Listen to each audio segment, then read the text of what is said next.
کہتے سویرے سویرے آیا تو کہنے لگا حضور مجھے توبہ کرا دیں، آج کے بعد نہ جھوٹ بولوں گا، نہ حرام کھاؤں گا، نہ شراب پیوں گا۔ تو کہتے جتنے لوگ بیٹھے تھے کان کھڑے ہو گئے، کہا تجھے کیا ہوا؟ کہنے لگا 11-12 سال کا نوجوان آیا مجھے توبہ کرا گیا، چڑھتی جوانی، 11-12 سال 14-15 سال کا بچہ مجھے توبہ کرا گیا۔ تو کہتے ہم محب حیرت ہوئے کہ اتنا سا بچہ؟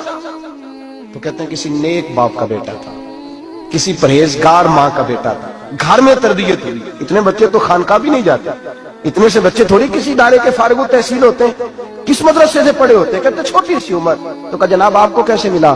تو وہ شخص کہنے لگا حضور کل میں گیا بازار، میں نے بغداد کے چوک سے 10 کلو مچھلی بھی خرید لی اور کچھ اور ضرورت کی چیزیں بھی، مہمان آنے تھے، وہ سارا کچھ خرید کے میں جب نکلا تو سامان زیادہ ہو گیا۔ چوک میں مزدور بیٹھے ہوتے تھے، میں نے کہا بھئی میرے ساتھ فلاں محلے تک سامان پہنچانا ہے۔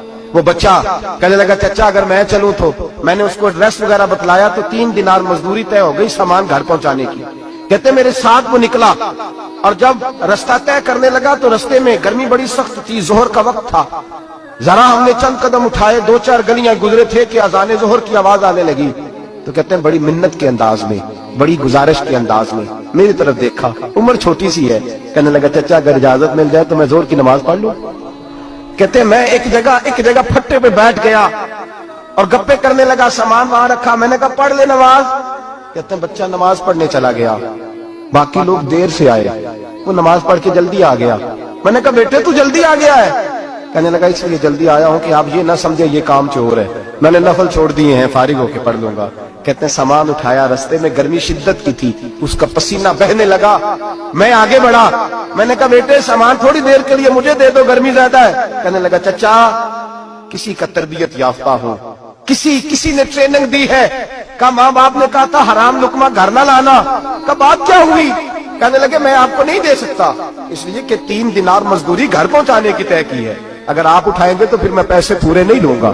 دامان توکل کی یہ خوبی ہے کہ اس پر پابند لگے ہوتے پر دھبے نہیں ہوتے، میں پھر مزدوری پوری نہیں لوں گا، پیسے کم لوں گا۔ کہتے ہیں میں محو حیرت ہو گیا، اس جوان کی بات نے میرے سارے وجود تھر تھر کبا ڈالا کہ اس دور میں اس قسم کے لوگ۔ کہتے ہیں گھر لے گیا اس کو، میں سامان رکھا، میں نے کہا تم یہاں ٹھہرو میں 3 دینار مزدوری لاتا ہوں۔ کہتے ہیں پیسے لینے گیا تو بیوی کو بتایا بڑا نیک ہے، بڑا پرہیزگار جوان ہے، کہنے لگی روٹی پکی ہوئی ہے، اسے کہو دوپہر کا کھانا کھا لے۔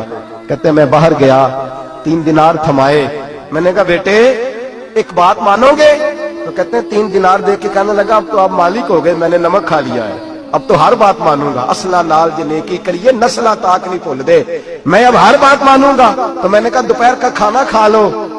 کہتے ہیں اس کی گردن جھک گئی اور بڑے دھیمے لہجے میں کہنے لگا میں نہیں کھا سکتا، میں نے روزہ رکھا ہوا ہے، روزہ رکھا ہوا ہے، نفلی روزہ رکھا ہوا ہے۔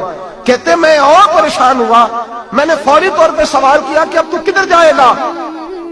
تو کہنے لگا اب میں کہیں نہیں جاؤں گا، میرے 1 دن کا خرچہ میرے ماں باپ نے جو ڈیوٹی لگائی ہے وہ 3 دینار ہے، پورا ہو گیا ہے، اب میں باقی جو وقت بچے گا یا قرآن پاک کی تلاوت کروں گا یا محمد عربی پہ درود و سلام پڑھوں گا، میں اب کوئی اور کام نہیں کروں گا۔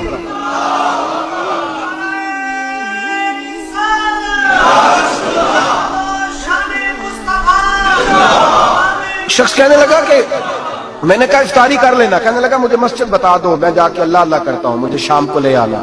افطاری ہمارے ساتھ اس کی طے ہو گئی، مسجد چلا گیا، مغرب بعد لینے گیا تو کہنے لگا عشاء کے بعد آنا، اب تو میں نے پانی سے افطار کر لیا، کھانا کھانے جاؤں گا تو جماعت رہ جائے گی۔ کہتے ہیں عشاء کے بعد میں لایا، اس کو کھانا کھلایا، رات گہری ہو گئی تو میں نے کہا تو سو نہیں جاتا؟ کہنے لگا کوئی عرض نہیں، کبھی دور مزدوری کرنے نکل جاؤں تو رہ بھی جاتا ہوں، گھر والوں کو پتا ہے۔ کہتے میں نے مسافر خانہ کھولا، یوں سمجھیے ڈرائنگ روم بیٹھک میں نے کھولی، اس کو سلا دیا، میں اور میری بیوی اپنی معذور بیٹی کو روٹی دینے گئے اور ہم نے جا کے اس کو کھانا کھلایا جو ٹانگوں سے معذور تھی، اور ساتھ کہا کہ بیٹی آج بڑا پرہیزگار جوان ہمارا مہمان ہے، آج چڑھتی جوانی اور تقوی کی روشنی اس کے چہرے سے چمکتی، کیا بات ہے، بڑے ہی اچھے گھرانے کا تربیت یافتہ ہے۔ کہتے ہیں بچی کو کھانا کھلا کے لوٹے، اپنے کمرے میں سو گئے، بیٹی اپنے کمرے میں لیٹ گئی، ترس گئے تھے کہ بیٹی قدموں پہ چلے۔ تہجد کا وقت ہوا تو دروازے پہ دستک ہوئی، بڑی بے چینی کے ساتھ اٹھے میاں بیوی، کون ہے؟ بیٹی کی آواز آئی ابا جی دروازہ جلدی کھولیں۔ کہتے ہیں کلیجے پھٹنے لگے، ذہن بکھرنے لگے، سوچے ہیں کہ وہ 2-1 منٹ ہمارے اوپر پہاڑ بننے لگے، دروازہ کھولا تو وہ بیٹی جس کے لیے ترس گئے تھے کبھی چلے گی، وہ اپنی ٹانگوں پہ کھڑی ہے، کبھی دوڑ کے ادھر جاتی، کبھی دوڑ کے ادھر آتی،